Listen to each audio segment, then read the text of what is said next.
Welcome back students. आज हम जानेंगे third type of reaction, third type of chemical reaction, that is कौन सा रिएक्शन सीखेंगे आज हम? Displacement reaction. तो हमारे साथ आज आप लास्ट तक बने रहना अगर आपको सीखना है कि डिस्प्लेसमेंट रिएक्शन क्या होता है। डिस्प्लेसमेंट जानने से पहले हम देख लेते हैं कि रिएक्टिविटी सीरीज ऑफ मेटल्स क्या होती है। ओके स्टूडेंट्स, चलिए ये देखिए जो आप देख पा रहे हैं, पोटेशियम के, potassium Na, sodium Ca, calcium, magnesium, aluminium, zinc and so on. तो यहाँ जो ये एलिमेंट्स गिवन है स्टूडेंट्स, ये है हमारी रिएक्टिविटी सीरीज ऑफ मेटल्स, यानी मेटल्स को उनके रिएक्ट करने की एबिलिटी के अकॉर्डिंग जो है एक टेबुलर फॉर्म में अरेंज कर दिया है, जिसमें जो सबसे ज्यादा हाईली रिएक्टिव एलिमेंट है जो कि पोटेशियम होता है वो सबसे टॉप मोस्ट है। उसके बाद जैसे हम नीचे की तरफ मूवमेंट करेंगे स्टूडेंट्स, तो केमिकल रिएक्टिविटी जो है मेटल्स की वो डिक्रीज होती जाएगी, यानी ये जो टॉप वाले एलिमेंट्स हैं ये सबसे ज्यादा हाईली रिएक्टिव होते हैं, फिर ये बीच में जो है ये मॉडरेटली रिएक्टिव मेटल्स हैं, और लास्ट वाले जो है ये लीस्ट रिएक्टिव एलिमेंट्स यानी लीस्ट रिएक्टिव मेटल्स हैं। ठीक है, तो अगर हमें डिस्प्लेसमेंट और डबल डिस्प्लेसमेंट रिएक्शन करना है बच्चों, तो सबसे इंपॉर्टेंट है कि जो रिएक्टिविटी सीरीज है ये याद होनी चाहिए। अगर ये याद नहीं है तो फिर हम किसी भी डबल डिस्प्लेसमेंट या डिस्प्लेसमेंट रिएक्शन को परफॉर्म नहीं कर पाएंगे। ठीक है, तो चलिए देखते हैं। सबसे हाईली रिएक्टिव है हमारा पोटेशियम। ठीक है, और ये जो रिएक्टिविटी सीरीज है स्टूडेंट्स, ये डिक्रीजिंग ऑर्डर में अरेंज है। डिक्रीजिंग ऑर्डर मतलब ऊपर वाले जो एलिमेंट्स हैं, जो मेटल्स हैं, वो सबसे ज्यादा रिएक्टिव है। जैसे जैसे हम नीचे मूव करेंगे वैसे वैसे मेटल्स की जो रिएक्टिविटी है, वो रेट ऑफ रिएक्शन है, रिएक्ट करने की एबिलिटी वो कम होती जाएगी। सो जो टॉप वाले एलिमेंट्स है ये मोस्ट रिएक्टिव एलिमेंट्स हैं, बीच वाले मॉडरेटली और ये least reactive. So reactivity series को हम कैसे डिफाइन करेंगे? The arrangement of metals in the increasing और decreasing order of reactivity is known as reactivity series of metals. यानी अरेंजमेंट होती है किसकी स्टूडेंट्स? सिर्फ मेटल्स की। यहाँ पे हम सिर्फ किसकी पढ़ रहे हैं? रिएक्टिविटी सीरीज मेटल्स के बारे में पढ़ रहे हैं, तो यहाँ पे हमें मेंशन करना पड़ेगा कि ये जो अरेंजमेंट है ये मेटल्स का है। ठीक है, ये हम इंक्रीजिंग या डिक्रीजिंग ऑर्डर दोनों में से कोई भी फॉलो कर सकते हैं, लेकिन यहाँ जो रिएक्टिविटी सीरीज हमने शो की है वो डिक्रीजिंग ऑर्डर में। ठीक है students, so the arrangement of metals in the increasing or else it can be in the decreasing order of reactivity is known as reactivity series of metals. ठीक है students, चलिए अब हम बात करते हैं कि इससे होगा क्या, इसका कहाँ यूज होगा हमारे डिस्प्लेसमेंट और double displacement reaction. Displacement reaction, basically displacement word का क्या मतलब होता है कि किसी एक सब्सटेंस की जगह पर जब कोई और दूसरा ऑब्जेक्ट वहां उसकी स्पेस ऑक्यूपाई कर लेता है तो इसको हम बोलते हैं डिस्प्लेसमेंट। ठीक है, जैसे एक एग्जांपल लेते हैं, स्कूल में कभी कोई टीचर एब्सेंट हो गया तो उस टीचर के पीरियड में कोई और दूसरा टीचर सब्स्टिट्यूट होके आता है ना। ठीक है, तो वो टीचर जो एब्सेंट है उसके बजाय किसी और टीचर ने वो क्लास आके आपकी अटेंड करी है। इसका मतलब है कि उन दूसरे टीचर ने पहले वाले टीचर को क्या किया है? डिस्प्लेस कर लिया है उस दिन के लिए, क्योंकि वो एब्सेंट थे। ठीक है, तो डिस्प्लेसमेंट का मतलब क्या है? किसी एक की पोजीशन को किसी दूसरे ने जब ऑक्यूपाई कर लिया होता है तो इसको हम बोलते हैं डिस्प्लेसमेंट। तो देखते हैं कि केमिस्ट्री में डिस्प्लेसमेंट का क्या मतलब होता है। ए भी हमारे पास कंपाउंड है। कंपाउंड क्यों है? क्योंकि बेटा यहाँ हमारे पास दो अलग अलग एलिमेंट्स हैं, ए और बी। ए और बी के कॉम्बिनेशन से ये पूरा कंपाउंड ए बी फॉर्म हुआ है। ठीक है, एक और बात, ये जो ए बी है इसमें पहला पार्ट हमारा पॉजिटिव आयन होता है और दूसरा वाला पार्ट नेगेटिव आयन, और पॉजिटिव और नेगेटिव आयंस से जो कंपाउंड बनता है उसको हम आयोनिक कंपाउंड बोलते हैं। तो याद रखना, डिस्प्लेसमेंट रिएक्शन में हमारा जो हमेशा जो कंपाउंड होगा वो कोवेलेंट कंपाउंड नहीं, वो आयोनिक कंपाउंड होगा। ठीक है बच्चों, कौन सा कंपाउंड होगा?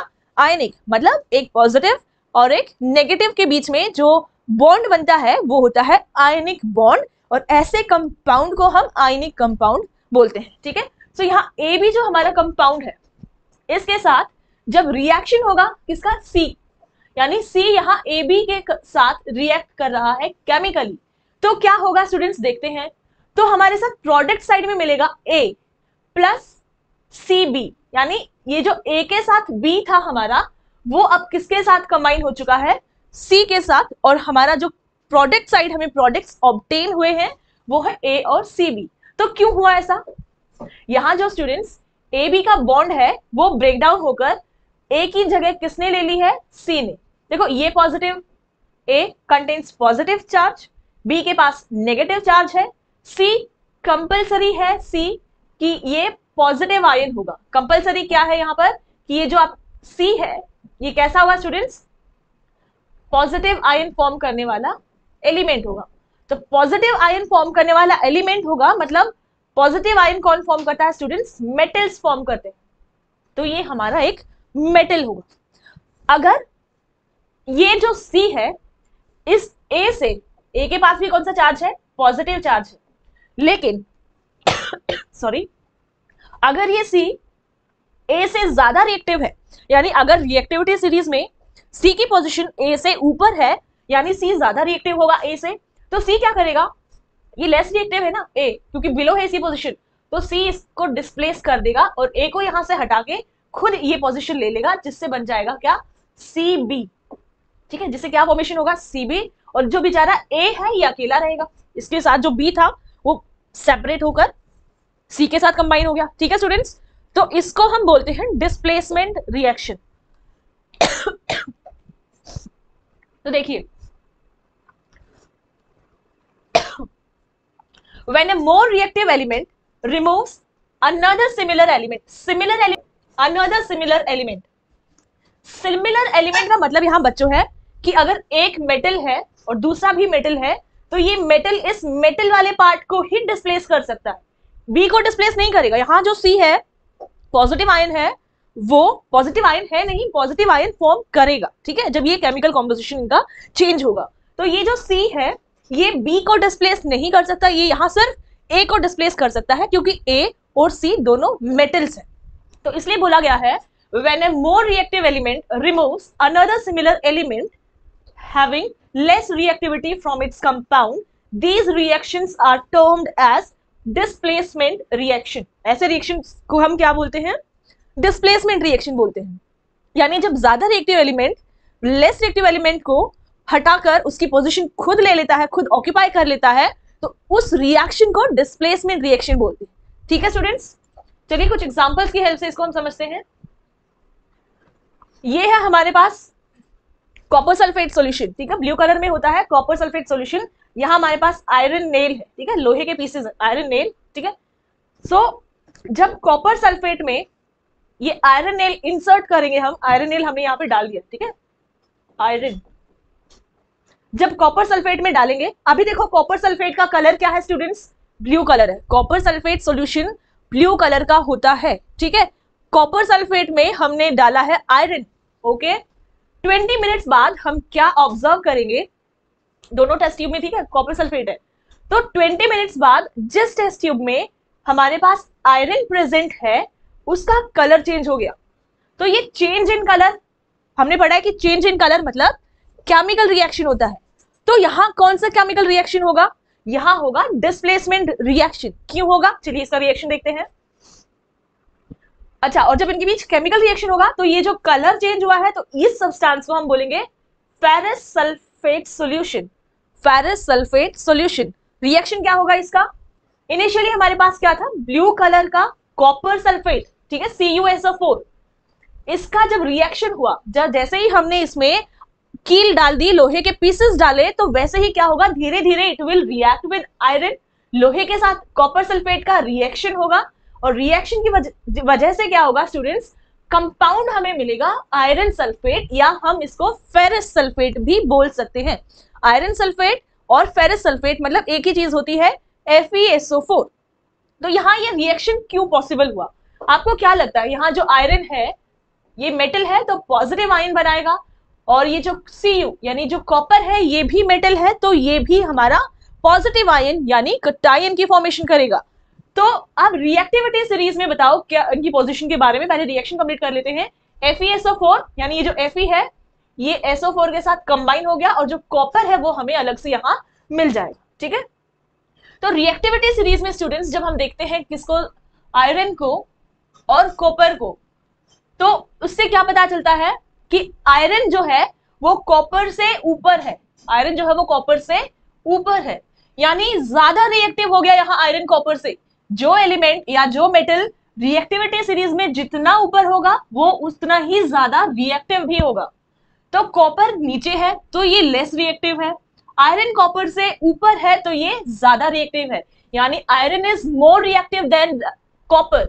तो आयरन क्योंकि ज्यादा रिएक्टिव है स्टूडेंट्स, तो कॉपर को हटा देगा यहां से और यहां खुद जाके ये प्लेस ऑक्यूपाई कर लेगा, जिसकी वजह से FeSO4 प्लस और ये जो कॉपर अलग हुआ है सल्फेट यानी SO4 सल्फेट मॉलिक्यूल से, ये कॉपर जाकर अलग से हमें मिल जाएगा। ठीक है स्टूडेंट्स, तो जो कॉपर सल्फेट का ब्लू कलर था, ये कंपाउंड जब पेरिस सल्फेट या आयरन सल्फेट में कन्वर्ट हो जाएगा तो इसका कलर जो है वो ग्रीन कलर में ये कन्वर्ट हो जाएगा और कॉपर जो है हमें वो अलग से सेपरेटली मिल जाएगा। क्लियर है स्टूडेंट्स? तो यहाँ ये जो रिएक्शन हुआ है, क्योंकि जो आयरन है वो कॉपर से ज्यादा रिएक्टिव है, तो आयरन ने इस कॉपर की प्लेस ले ली, यानी इसको डिस्प्लेस कर दिया और यहाँ जो रिएक्शन हो गया है, इसलिए हम इसे बोलेंगे डिस्प्लेसमेंट रिएक्शन।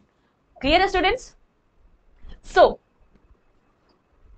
नेक्स्ट एग्जांपल है zinc when reacts with copper sulphate. यहां अब जिंक का रिएक्शन हम कॉपर सल्फेट के साथ करवाएंगे, तो आप बताओ कि प्रोडक्ट्स क्या बनेंगे। तो चलिए देखते हैं जिंक की क्या पोजीशन है। यहां पर हमारा जिंक है और ये रहा कॉपर। ठीक है स्टूडेंट्स, अब बताओ जिंक और कॉपर में कौन ज्यादा रिएक्टिव है। ऑफ कोर्स जो ज्यादा ऊपर होगा रिएक्टिविटी सीरीज में वो ज्यादा रिएक्टिव होगा, तो यहां कौन है ज्यादा reactive? Zinc is more reactive than that of copper. Zinc की रिएक्टिविटी कॉपर से ज्यादा होगी और क्योंकि जिंक ज्यादा रिएक्टिव है तो क्या होगा स्टूडेंट्स, ये कॉपर को बोलेगा आप हटो यहां से, ये पोजीशन हमें ऑक्यूपाई करने दो। तो जिंक आके Cu को डिस्प्लेस कर देगा, तो क्या फॉर्मेशन हो जाएगी? ZnSO4 और जो कॉपर है वो हमें अलग से मिल जाएगा, तो ZnSO4 यानी जिंक सल्फेट प्लस कॉपर। ठीक है, क्यों हुआ ये रिएक्शन? क्योंकि बेटा जो कॉपर और जिंक है दोनों की रिएक्टिविटी है वो डिफरेंट है, दोनों एक दूसरे से अलग अलग तरीके से रिएक्ट करेंगे नॉन मेटल्स के साथ। तो जो इनकी जब हम रिएक्टिविटी कंपेयर करेंगे तो जिंक की जो रिएक्टिविटी है वो ज्यादा होती है, यानी जिंक की attraction towards negative ion towards sulphate वो ज्यादा होगी एज कंपेयर टू कॉपर। तो कॉपर को हटा के वो जिंक पोजीशन खुद ऑक्यूपाई कर लेगा और हम बोलेंगे कि केमिकल रिएक्शन जो है वो हो चुका है। क्लियर है स्टूडेंट्स? चलिए नेक्स्ट